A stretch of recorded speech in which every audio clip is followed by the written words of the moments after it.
एक गांव में एक धोबी अपने गधे के साथ रहता था। वह रोज सुबह अपने गधे के साथ लोगों के घरों में गंदे कपड़े लेता और उन्हें धोकर वापस दे आता। यही उसका दिन भर का काम था और इसी से उसकी रोजी रोटी चलती थी। गधा कई सालों से धोबी के साथ काम कर रहा था और समय के साथ साथ अब वह बूढ़ा हो गया था। बढ़ती उम्र ने उसे कमजोर बना दिया था, जिस वजह से वह ज्यादा कपड़ों का वजन नहीं उठा पाता था। एक दोपहर धोबी अपने गधे के साथ कपड़े धोने धोबी घाट जा रहा था।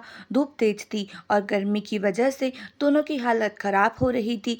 गर्मी के साथ साथ कपड़ों के अधिक वजन के कारण गधे को चलने में परेशानी हो रही थी। वो धोबी घाट की तरफ जा ही रहे थे कि अचानक गधे का पैर लड़खड़ाया और वह एक गहरे गड्ढे में गिर गया। अपने गधे को गड्ढे में गिरा देख धोबी घबरा गया और उसे बाहर निकालने के लिए जतन करने लगा। बूढ़ा और कमजोर होने के बावजूद गधे ने गड्ढे से बाहर निकलने में अपनी सारी ताकत लगा दी, लेकिन गधा और धोबी दोनों नाकामयाब रहे। धोबी को इतनी मेहनत करते देख कुछ गांव वाले उसकी मदद के लिए पहुंच गए, लेकिन कोई भी उसे गड्ढे से बाहर नहीं निकाल पाया। तब गांव वालों ने धोबी से कहा कि गधा अब बूढ़ा हो गया है, इसलिए समझदारी इसी में है कि गड्ढे में मिट्टी डालकर उसे यहीं दफना दिया जाए।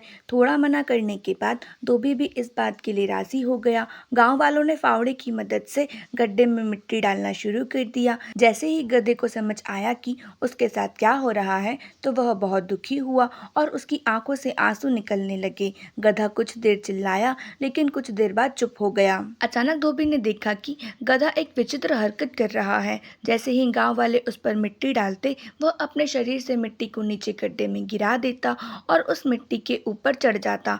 ऐसा लगातार करते रहने से गड्ढे में मिट्टी भरती रही और गधा उस पर चढ़ते हुए ऊपर आ गया। अपने गधे की इस चतुराई को देखकर धोबी की आंखों में खुशी के आंसू आ गए और उसने गधे को गले से लगा लिया। कहानी से सीख। इस कहानी से हमें यह सीख मिलती है कि मुश्किल से मुश्किल परिस्थिति में भी आप अपनी बुद्धि का प्रयोग कर कठिनाइयों को पार कर सकते हैं। आज की स्टोरी बस इतनी ही। अगर स्टोरी अच्छी लगे तो लाइक शेयर एंड सब्सक्राइब करना बिल्कुल मत भूलिएगा। मिलते हैं नेक्स्ट स्टोरी में, तब तक थैंक्स फॉर वॉचिंग।